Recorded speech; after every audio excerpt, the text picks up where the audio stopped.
Well, hey there, guys. I'm Axel Beast of ZeldaDungeon.net. This video I want to talk about this thing that people talk about a lot. In Majora's Mask, there's the Skull Kid, and then there's Majora. Majora is the entity inside Majora's Mask, and Majora's Mask is the mask that the Skull Kid steals and wears, and it possesses him. Now, people talk a lot about the game and all its symbolism. Now, one thing to note is that Majora's Mask is a game with a lot of mystery and symbolism. There's not a lot of solid information. I don't think there's even a lot of things they intended solidly. I don't think there's a lot of situations where they, had something in mind and then they just decided not to tell us, so we, make up our own ideas. I think there was a lot of things they didn't even decide on. They just left it like that because they wanted it to be a mysterious game. Now, but that said, I think this is one of the things that I think is clear. Majora is often said to be a childlike entity. The manga actually specifically shows him as this. He asks Link if he wants to play. He acts like a child. He says everyone loves playing games, etc. He treats the whole thing, including dropping the moon, as a twisted game. And I'm not even talking about, well, he's got the Skull Kid.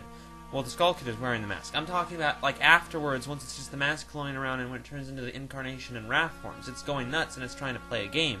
A sadistic, twisted game, but it's a game.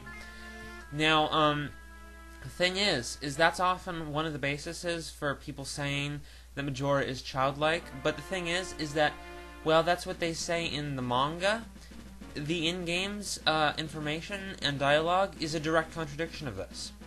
The Skull Kid, he is childish. That is where it ends, though. The Skull Kid is a kid. He's a kid. He's childish. But Majora is a very intelligent and mature entity. He really is.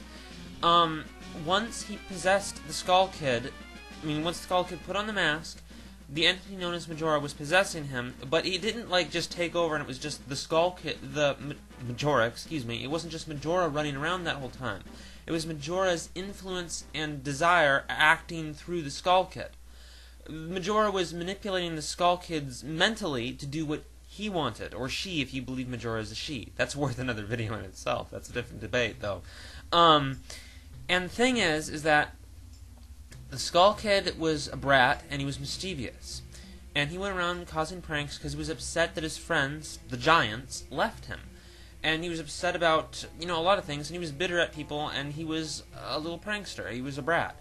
And Majora, once possessing him, was a malicious entity that frankly just wanted to destroy the world. That seems to be where it came from.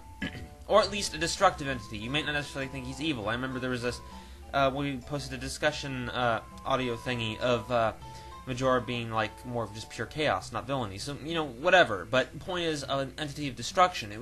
Its mission was to destroy. It wasn't some, just some kid who was just trying to play a game. And when he possessed the Skull Kid, he manipulated the Skull Kid's emotions and twisted them into being destructive, its goals, evil or destructive or whatever you believe Majora is. But the thing, the Skull Kid played pranks at that point, but they were now very evil and twisted. He used evil magic to do horrible things to people, and the pranks, frankly, got very twisted and actually were just deadly at a lot of points. And now I can back myself up on this, saying that wasn't Majora. You could still say, people could still say that, that was still the Majora acting that way. Majora's like that too, or whatever. But that's not really the case. First of all, Majora, there's evidence of him being worshipped in Stone Tower Temple. Now, theoretically, a childlike god is very possible, or demon. Whatever. An entity that's powerful enough that you would worship it, or be mistaken as a god, or whatever. And it's possible that one could be childlike, or at least seem like a child, maybe not isn't really inside, but acts or looks like it. And the thing is that's possible, but it's not entirely likely. Realistically, if it's an entity that you would worship as a god, or worship at all, really, it was probably very intelligent and very powerful. Granted, a child could be intelligent. It could still have a childish nature, but still have a high intellect. But Majora didn't behave childish. Even once you get to the end of the game, Majora's Mask actually comes off the Skull Kid and floats around and talks.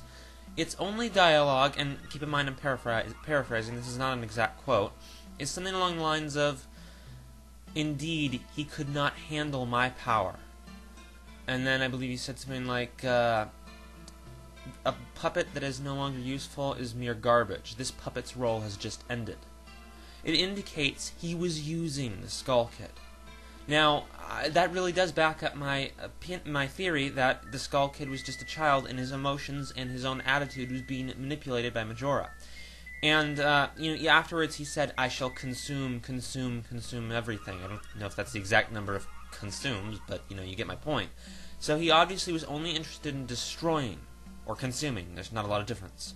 Now, there is one thing that still sort of stands as a potential argument for Majora being childlike, and that's the children on the moon. Now, the moon is a strange place. It is a grassy field with a hill in the center and a tree on it. And this is a common thing that appears in a lot of Japanese works, that kind of location, that exact appearance of that area. And, I think most of the time it's really just supposed to be like a Garden of Eden thing. It's supposed to represent a spirit world. I mean, yeah, that's what it's supposed to be. Some people depict it as like an actual afterlife. That's more like Garden of Eden thing, I think, although that's not an afterlife exactly.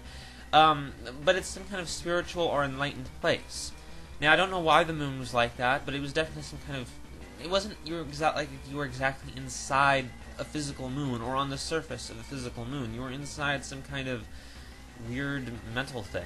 And Majora could have still been playing off the Skull Kid's emotions at that point, or it simply could have been a culmination of the emotions of the people of Termina, or Link, or, whatever. The thing is that it doesn't necessarily have a specific reason, the children on the moon. They could have just been some kind of weird symbolism. It might have not supposed to have directly tied to Majora. Majora's Mask is a weird game. It's a mysterious game that has a lot of very surreal, nonsensical things about it. It could be something like that.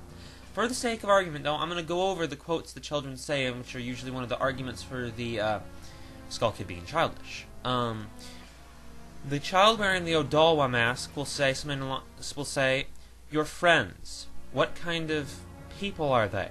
I wonder, do these people think of you as a friend?" Now, this is really, in a lot of ways, this is an extension of the themes the entire game runs with, which is friendship. The entire game uses this theme. The Skull Kid is seeking friends. Well, he's angry about losing his friends, excuse me. Link is seeking his lost friend. There's a lot of characters who are seeking friendship, or valuing the friendship they have in the face of the moon about to crash down and kill them. They're valuing what time they have left with the people they love. This is a constant theme of the game. So this really, to me, it seems like it's an intentional carrying on of that theme. And additionally, you could still interpret it as an extension of the Skull Kid, or even Link, or even Tattle, or just, again, everyone in Termina. The child wearing the goat mask says, "What makes you happy? I wonder, what makes you happy? Does it make others happy too?" The child wearing the Georg mask says, "The right thing, what is it? I wonder, if you do the right thing, does it make everybody happy?" These, again, are extensions of themes of the game. You're going around making people happy. The masks you carry bring happiness, because you cured people of their sorrows, the curses on them. You help people, and the masks are filled with happiness. This is almost quoting from the Happy Mask Salesman himself. You're curing the land of evil and sorrow and bringing happiness. This is a consistent theme of the game. And the last child wearing the twin mold mask says, "Your true face. What kind of face is it? I wonder, the face under the mask, is that your true face?"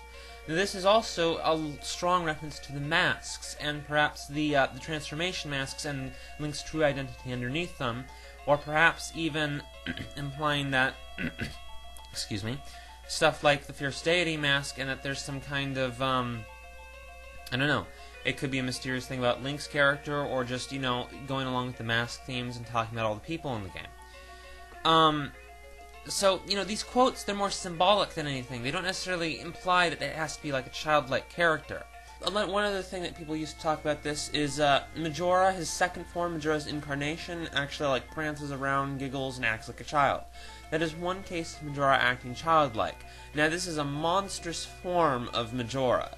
That means its movement, its nature, isn't necessarily going to reflect what it is as an entity or whatever. It's a monster that, you know, does crazy things. And another thing is that Majora has always been, the entire time, given at least a vague jester appearance or aspect. And I think that Majora's Incarnation was in keeping with this. I mean, he's always laughing, he's got all the crazy colors, if you look at the mask, everything resembles a jester, really. And, the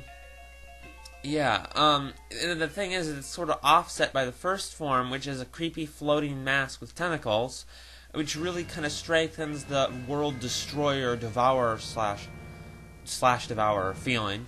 And the third form is this large, you know, like masculine monster with tentacles and advanced combat techniques, because he's flipping all over the place and stuff.